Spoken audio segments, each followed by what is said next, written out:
Okay, this one's a bit of a stretch, I know, but I'm allowed to bend the concept on occasion since I'm the one making the rules.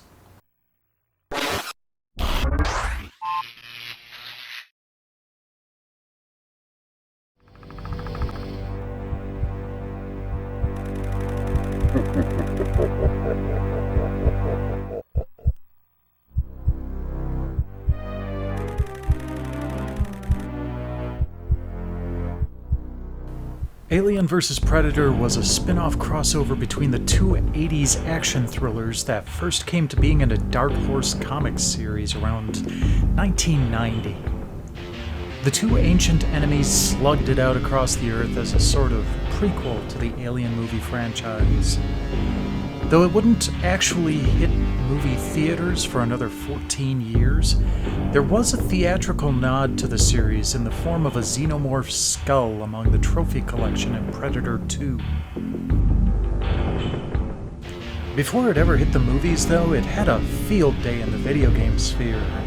Several beat-em-ups were released around 1993, but arguably the most well-known from this time period also tends to be the most lauded title for the ill-fated Atari Jaguar.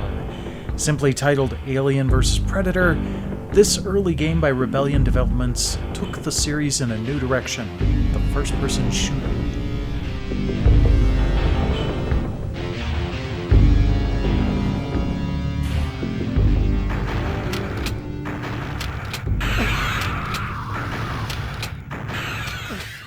You can choose to play as either the alien, the predator, or a human space marine, each with a completely different storyline, HUD layout, set of abilities, and controller overlay.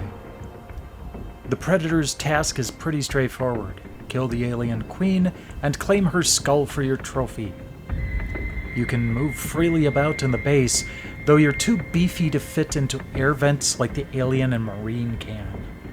You're able to cloak yourself, but killing an enemy while cloaked causes you to lose honor points, which can affect your weapon usage.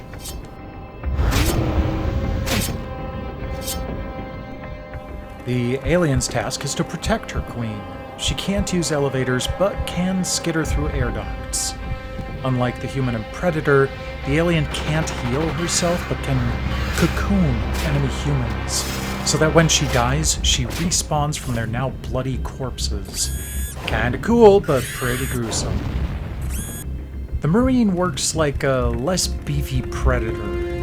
You have to conserve ammo, and you have to use med packs immediately, rather than storing them. But you do have full use of both elevators and air vents for mobility. Your mission is just to survive the interstellar grudge match going on around you.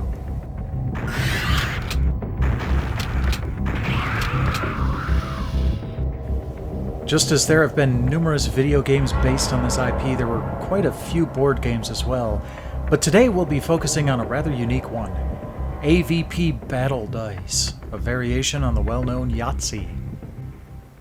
You can have up to 4 players, each one selecting a persona to embody, each one with their own skills. The Predator allows you to force another player to reroll a die. A Colonial Marine adds 10 damage to any attack. The Alien lets you make an extra roll attempt, and the Scientist allows a reroll of the battle chance die, we'll get to that in a bit, or use a third chance roll. The game itself plays out similar to a normal game of Yahtzee, trying to score poker-like hands from the 5 dice, with each successful turn dealing damage to an opposing player. You can also take a chance roll to heal yourself, but that involves rolling a unique battle chance die to determine whether you actually heal or accidentally deal damage instead. Once someone has taken a total of 100 points of damage, they're out of the game.